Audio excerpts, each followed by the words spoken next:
আমাদের সামনে একটা রমজান মাস। আল্লাহ যেন বলে, বান্দা 11 মাস তোমারে আমি ডাকছি, গুনাহ ছেড়ে দাও, গুনাহ ছেড়ে দাও, আমি আল্লাহর হুকুম পালন করো। আচ্ছা বান্দা, ঠিক আছে, যদি ধরে নাও 11 মাসও যদি তুমি গুনাহ বেশি করে ফেলেছ, নেকি কম করছো, ভুল করছো, তবুও তুমি তো মুসলমান, তুমি তো ইমানদার। আচ্ছা বান্দা, ঠিক আছে, যাও, আমি তো বলছি তোমার আমি জান্নাত দিতে চাই, আমি তো বলছি তোমার আমি জাহান্নাম থেকে বাঁচাইতে চাই, আমি তোমারে মাফ করতে চাই, তো ঠিক আছে, যাও, 11 মাস বাদ দাও, সব বাদ দাও, আমি আল্লাহ গুনে গুনে আইয়ামাম মাদুদাত, গুনে গুনে 30টা দিন অথবা 29 দিন, বিশ্বাস করো বান্দা 31 দিন হবে না, 31 দিন লাগবে না, হয় 30 নয় 29 দিন, যাও, সব বাদ দিলাম, 11 মাসের সব বাদ, এই মাত্র 30টা দিন গুণনা অথবা 29টা দিন গুনে তুমি এই একটা মাস আমি আল্লাহর গুনাহ, নাফরমানি, নিষিদ্ধতা ছেড়ে দিয়ে আমার রোজা পালন করে আমি আল্লাহর একটা একটা হুকুম পালন করো, একটা মাস 30টা দিন আমি আল্লাহ ওয়াদা দিলাম, লাআল্লাকুম তাত্তাকুন, 30 দিনের মাথাতেই ঈদের চাঁদ উঠাইয়া তোমারে মুত্তাকি বানাইয়া জান্নাতের ফ্লাইটে উঠাইয়া যাও বান্দা, তবুও জান্নাতে যাও, যাও বান্দা, নেও, আমি আর কি করবো বান্দা, নেও। নাফরমান বলে, আল্লাহ না, আপনি আমারে যত কিছুই দেন আমি আপনার লোকে নেব, আমি সেজদা দেব, আমি হারাম ছাড়ব, আমার মজা সুদের মধ্যে, আমার মজা কিস্তির মধ্যে, আমার মজা বিড়ির মধ্যে, আমার মজা সিগারেটের মধ্যে, আমার মজা গালির মধ্যে, আমার মজা নর্তকীর ছবির মধ্যে, আমার জীবন উলঙ্গ দৃশ্যের মধ্যে, আমার মজা এখানে, আমি আপনার সব কথা বুঝি না। আল্লাহ তাআলা বলে, আচ্ছা নাফরমান, ঠিক আছে, কোনোভাবেই যেহেতু তোমারে আমি জাহান্নাম থেকে বাঁচাইতে পারলাম না, তুমি আমার কথা যেহেতু কোনোভাবেই গুরুত্ব দিতে পারলা না, আমার নবীর তায়েফের রক্ত, চোখের পানি, পেটের ক্ষুধার কষ্ট, দান দান শহীদ করা খুন, 23 বছরের দিবা নিশি চোখের পানি, কোনো কিছু দিয়া যেহেতু 30 পারা কোরআন দিয়া আমি যেহেতু তোর দিল নরম করতে পারলাম না, আমার নবীর 23 বছরের চোখের পানি দিয়ে নাফরমান আমি যেহেতু তোর কলজাটা নরম করতে পারি নাই, তো এটাও মনে রাখিস বান্দা, আমার কবরে আসলে আমি আল্লাহ 1 সেকেন্ডে, তাফসীরের মধ্যে আছে কবরের প্রথম সেকেন্ডের আযাব কোন নাফরমান যদি 900 বছর দুনিয়াতে আরামে আর আনন্দে উল্লাসে কাটায়, 1 সেকেন্ড কষ্ট পায় নাই, এরকম 900 বছর পরে যদি কোন নাফরমান কবরে আসে, প্রথম সেকেন্ডের কবরের আযাব 900 বছরের সুখ আর আনন্দ 1 সেকেন্ডে ভুলায় দেয়। আল্লাহ বলে, ঠিক আছে, তোরে আমি সবে বরাত দিয়েও পারলাম না, সবে কদর, রমজান, তারপরে রমজান রোজার মাস, রহমত, মাগফিরাত, নাজাত, ইফতার, সাহারি, ইতিকাফ, কোনো কিছু দিয়া আমি তোর দিল নরম করতে পারি নাই, আমার নবীর চোখের পানি দিয়া তোর দিল নরম, তুই বড় গাদ্দার, ঠিক আছে, আসিস বান্দা, তোরে কবরে বুঝাই দেব। কাল্লা সাউফা তা'লামুন, আল্লাহ বলছে আমি বুঝাই দেব। এই জন্য কোরআনুল কারীমে আল্লাহ বলছে, বান্দা মনে রাখো, তুমি শুনছো আমি রহমান, বাকি তুমি এটাও শুনে রাখো আমি কাহ্হার, তুমি এটা শুনে রাখো আমি রাহিম, তুমি শুনছো আমি গফফার, আমি প্রচন্ড ক্ষমাশীল, আবার এটাও শুনে রাখো আমি যুনতিকাম, আমি প্রচন্ড প্রতিশোধ গ্রহণকারী। কোরআন শরীফের আয়াত।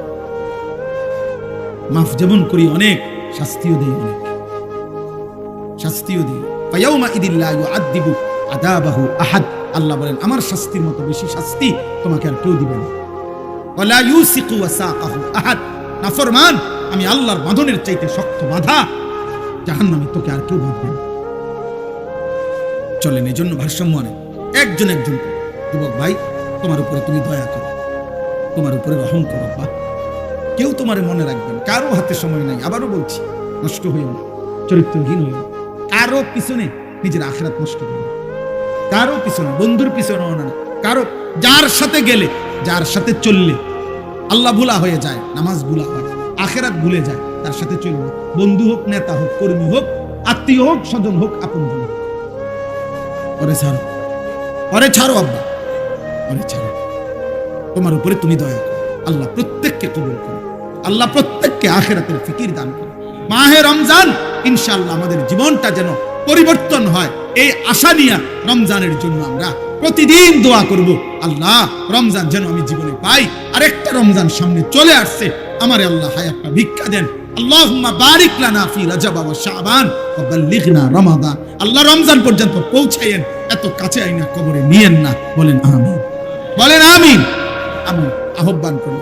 আর শুরুতে আবারও বলছি, শুরুতে বলে আসছি, আমরা হতাশ না, আর আমাদের গুনাহ দায়িত্ব না যে কয়জন বদলাইলো কয়জন বদলাইলো না, এটা আমার দায়িত্ব না। ফয়সালা কার হাতে? আমার সবটুকু বলা দরদ নিয়ে এটা আমার দায়িত্ব।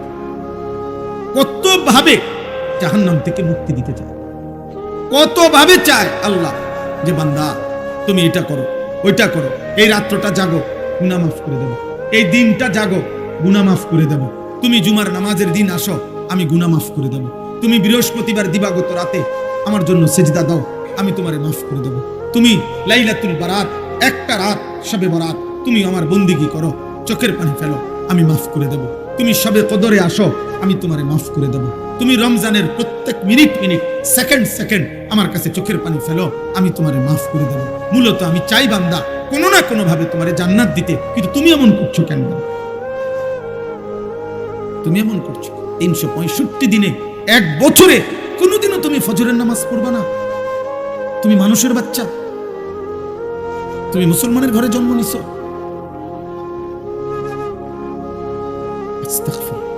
60 বছর 40 বছরে একদিনও আল্লাহর কোরআন দেখে দেখেও একটা পৃষ্ঠা সহি শুদ্ধ কোরআন একটা পৃষ্ঠা পড়তে পারেন না। আপনি মুসলমান, আপনি আখিরাতে যাবেন, আপনি নবীজির সামনে দাঁড়াইবেন, আপনি সুপারিশের কথা নবীকে বলবেন, আর তিনি আপনারে কিচ্ছু কইব না। হায় হায় না ফরমান, এমন বেকুব মনে করেন না, এত চালাক মনে করেন না, নিজে এত বোকা হইয়েন না, বোকা হইয়েন।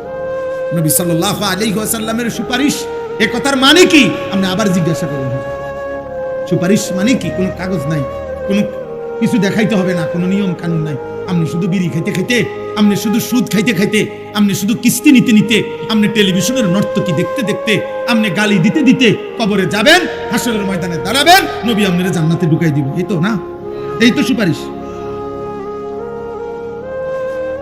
কোনো ফাইল পত্র দেখাইতে হবে না, কোরআনুল কারীমে স্পষ্ট আছে। সূরা, ওই ছেলে মোবাইলটা নামাও, নামাও ভাইয়া, মোবাইল নামাও। একজন আরেকজনকে বলে দেন, যে যাকে দেখতেছেন যে সে মোবাইল উঠায়, তারে বলেন যে ভাই এটা হুজুর নিষেধ করছে, তাইলেই তো হয়। আরে ভাই একজন আরেক শুনে শুনে শুনে অবশ্যই শুনে, আপনি আগের থেকে ফয়সালা নিলে জীবনও মানুষ বদলাবেন, এটা খুব জরুরি। বহু বাবা মার এটা শয়তানের ওয়াসওয়াসা। হুজুর কইছি, মনে 100 বার কইছি, 100 বার করার পরে আর কমন লাগে না, আপনার এই সিদ্ধান্ত দিল কি? কথা বুঝেন নাই? হুজুর কইছি বিশ্বাস করে, তারে মনে 2 বছর বুঝাইছি, আর শরীরে কুলায় না, আর শরীরে কুলায় না, ভাত খান কেমনে? আপনার না শরীরে কুলায় না, আপনি টেলিভিশন চান কেমনে? আপনি বুড়া মানুষ ব্যাখ্যা হইয়া গেছেন, অনুদি আপনি বেডিত চান। দুনিয়াতে মাশাআল্লাহ অনু বুঝেন, আপনি তো অনু বিড়ি ছিলেন, সিগারেট ছিলেন, অনু কথা কথা গালি দেন, ঘটনা কি? আপনি না বলে বুঝেন না? আপনি এই মাত্র ভাত খাইয়া, বাড়তে বাইতে ভাত খাইয়া গিয়ে আবার চাল খাইলেন কেন? আবার দিয়ে আপনি বন খান, আবার দিয়ে পেঁয়াজ আলুর সব খান, আপনি না বলে শরীরে কুলায় না? কথা বলেন। 90 বছরের বুড়া মিয়ারও যদি জিগাইবেন কানে কানে 2 শতক ছেড়ে দিমু বাড়ির লগে নিবিননি, হ্যাঁ দেখবেন তারের মতো সোজা হয়ে গেছে একদম। উনি তখন বলবে যে আমি তো আরো 2-4 বছর আগে মারা গেলাম, হইলে শুধু এই জমিয়ানের আশায় না মরি না। ওটা বোঝে না কিছু, সব বুঝেন, সব বুঝেন নি, দুনিয়ার শতভাগ বুঝলেন, আখিরাত বুঝবেন না কেন? অতএব একটা জরুরি কথা মনে রাখবেন, আপনারা যারা অভিভাবক, বাবা দাদা অভিভাবক, বিশ্বাস করেন 1 সেকেন্ড মৃত্যুর আগ মুহূর্ত পর্যন্ত কোন মুমিন তার 2 দায়িত্ব একেবারে শেষ নিঃশ্বাস পর্যন্ত সমান। 1 আমার ঈমান আমল, 1 এটা 2 আল্লাহর বান্দাদের ঈমান আমল, এটা আমার মৃত্যুর দিন পর্যন্ত সমান দায়িত্ব। আমিও সেজদা করব, আমি অন্যকে সেজদার কথা বলবো, আমিও হালাল পথে চলবো, আমি অন্যকে হালাল পথে চলতে বলবো, আমিও গুনাহ ছাড়বো, অন্যকেও গুনাহ ছাড়তে বলবো। সেটা আমার স্ত্রী হোক, ছেলে হোক, মেয়ে হোক, আমার সমাজ হোক, আমার মহল্লা হোক, আমার চলাফেরার বন্ধু হোক, প্রত্যেককে প্রতিদিন একেবারে মৃত্যুর দিন পর্যন্ত নিজে নামাজ পড়া, এটা যেমন আল্লাহর হুকুম, অন্যকে নামাজের কথা বলা খোদার কসম এটাও আল্লাহর হুকুম। বুঝেন নাই কথা? আপনার অপশন নেওয়ার সিস্টেম নাই, মুমিনের কোনো অপশন নাই, মুমিনের অপশন কবরে। আমি প্রায় আমারে কেউ বললে বলি যে হুজুর আপনি খুব ব্যস্ত নাকি, অবসর হবেন কখন? আমি হব কবরে, অবসর হব কবর, বিশ্রাম মিলবে কবরে, আরাম মিলবে জান্নাতে। আরাম মিলবে কোথায়? মেহনত হবে এখানে, মেহনত দুনিয়ায়, বিশ্রাম কবরে, আরাম জান্নাতে। এই তিন জীবন মোমেনের। মোমেন মেহনত, ইবাদত, আমল, আল্লাহর হুকুমের উপরে চলবে, কষ্ট করবে দুনিয়াতে, কিছুক্ষণের বিশ্রাম করবে কবরে, চিরস্থায়ী আরাম করবে জান্নাতে। আল্লাহ আমাদেরকে তৌফিক দান করে। তাইলে ভাই বাবা, আমার বলার উদ্দেশ্য এই কথাটা, মহান আল্লাহ পাক রব্বুল আলামিন একটা মূল নীতি মনে রাখবে যে আল্লাহ তাআলা বান্দাকে মাফ করতে চায়, আল্লাহ তাআলা বান্দাকে জান্নাত দিতে চায়। এটা হলো মূল কথা। আমি যদি একজন কোনাকে বলি যে আপনি আমারে আসলে পরিষ্কার মেন কথাটা কর, কথা ফেসাইয়েন না, ঘুরাইয়েন না, আসলে দিবেন নি কর, একটা কিছুর ব্যাপারে বললাম আর কি, কথা বুঝেন নাই? যে আপনি আমারে দিলে পরিষ্কার কর, 2 দিন পরে দেন আর 6 দিন পরে দেন, দিবেন নিয়ে গে এটা কর, হুদা না দিলে বেহুদা ঘুরাইয়েন না। আল্লাহ তাআলার কোন বান্দাকে, বান্দা যদি আল্লাহকে জিজ্ঞেস করে, আল্লাহ আপনি আমারে পরিষ্কার আগে বলেন, আসলে আপনি আমারে মাফ করবেন নি, আপনি আমারে জান্নাত দিবেন নি, খোদার কসম আল্লাহ তাআলা বলবে, বান্দা বিশ্বাস করো আমি তোমাকে মাফ করতেই চাই, জান্নাত দিতেই চাই, আমি একটা বান্দাকেও জাহান্নাম দিতে চাই। এটা হলো মূল নীতি। এই জন্য কোরআনুল কারীমে আল্লাহ তাআলা জান্নাত দেওয়ার জন্য, মাফ করার জন্য নবীজির মাধ্যমে, কোরআনের মাধ্যমে কত বাহানা, কত ভাবে আল্লাহ তাআলা ডাকছেন বান্দাকে, বান্দা সবে বরাত দিছি, আসো আমার কাছে মাফ করে দেব, সবে কদর দিছি, আসো আমার কাছে মাফ করে দেব, রমজান মাসের প্রতি মিনিট মিনিট আমি আল্লাহ কোটি কোটি বান্দাকে জাহান্নাম থেকে মাফ করব, তুমি আসো, তুমি আসো, আমি মাফ করে দেব বেশি। সাবাকাত রাহমাতি আলা গাদাবি। এই বেটা, এটা নামো, নামো বেটা, ফালতু কথা। এতবার বলার পর তুমি এটা আবার ধরলা কেন আব্বা? আরে বলো, এত বড় সাহস হলো কেন বেটা? আপনি বলেন কি বুঝছেন আসে, বলেন আপনি, এটা কি একবার বললাম? বলেন।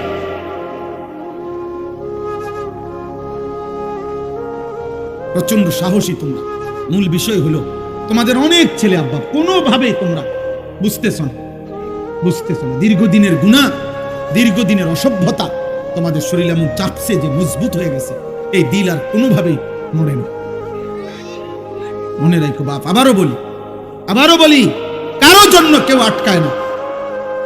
আমি তো বললাম এই কথাটা, তুমি এই সমাজ, পৃথিবী এত স্বার্থপর, মনে রাখো, তুমি নষ্ট হইয়া নারী দেখতে দেখতে, অস্থির ছবি দেখতে দেখতে, নামাজ ছাড়া নাফরমানি করতে করতে যদি তুমি পচ্চা গল্লা গন্ধ শুনো, স্বার্থপর এই দুনিয়ার কারো হাতে সময় নাই তোমার টেনে দেবে। মনে রাখো, এটাই বাস্তবতা, এটাই বাস্তবতা। এখন মানুষ খুব বেশি যান্ত্রিক, মানুষ মেশিন ছাড়া কিছু বুঝে না।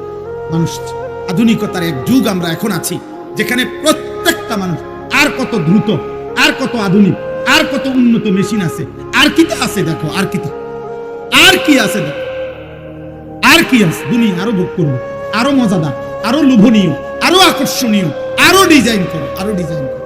আগে ওই পুরা বাড়ির 30 জন মানুষে পুকুরের কোনার মধ্যে এক বাথরুম দিয়া কোন রকম বেড়ার ঘর, টিনের ঘর দিয়ে সারিয়ে গেছে। এখন রুম 6টা, বাথরুম 6টা। বুঝেন নাই? স্বার্থপর এই দুনিয়া, খুব বেশি মানুষের যান্ত্রিকতা, আধুনিকতা, দুনিয়ার ভোগ বিলাসিতা মানুষের প্রচন্ড বেড়ে যাওয়ার কারণে কারো হাতে সময় নাই। বাপ এমন বাপ আছে, এবার আজকে 1 মাসে কোনোদিন কইতে পারতো না, আর 1 বছরে বলতে পারতো না। ওনার ছেলেরে একবার বসে জিগাইছে যে আব্বা তুই মুসলমান, আমি মুসলমান, নামাজ পড়বি কোন? সময় নাই, এবার সময় নাই, ব্যস্ত উনি। আপনার ছেলেটা প্রতিদিন দুপুরবেলা ভাত খাইয়া বাইর হয়, রাত 11টা 12টা 1টা বাজে ঘরে আসে। এই পুরাটা টাইম এই নারী দেখে, ছবি দেখে, উলঙ্গ দৃশ্য দেখে, অস্থির ছবি দেখে, কার সাথে চলে, কার সাথে খায়, বন্ধু বান্ধবদের সাথে কি বলে, কি আড্ডা দেয়, কি দেখে। মা জানেও না, বাবা জানেও। এইভাবে ছেড়ে দিলে কি আর সন্তান মানুষ হবে? ফেলে রাখলে তো স্বর্ণ মাটির উপরে ফেলে রাখলে, স্বর্ণ মাটির উপরে ফেলে রাখলে অনাদরে, অবহেলায় স্বর্ণ মাটি হয়ে যায়, মাটি স্বর্ণ হয় না। স্বর্ণ এবং মাটি এখানে ফেলে রাখলে তো স্বর্ণ মাটি হবে, মাটি কি হবে না? লোহা যদি মাটির উপরে ফেলে রাখেন অনাদরে অবহেলায়, একদিন দেখবেন লোহা মাটি হয়ে গেছে, মাটি কি হয় নাই? লোহা। দুষ্ট অসৎ চরিত্রহীন লম্পট অসৎ সংঘ চরিত্রহীনদের সঙ্গী হয়ে নামাজ নাই, আল্লাহ নাই, সেজদা নাই, আখেরাত নাই, পরকাল নাই, এমন বন্ধু বান্ধব, এমন মোবাইল, এমন সঙ্গীদের সাথে যারা চলে ফিরে, খোদার কসম একদিন দেখবেন এটা পৌঁছে গন্ধ হইয়া দুর্গন্ধ ছুটছে।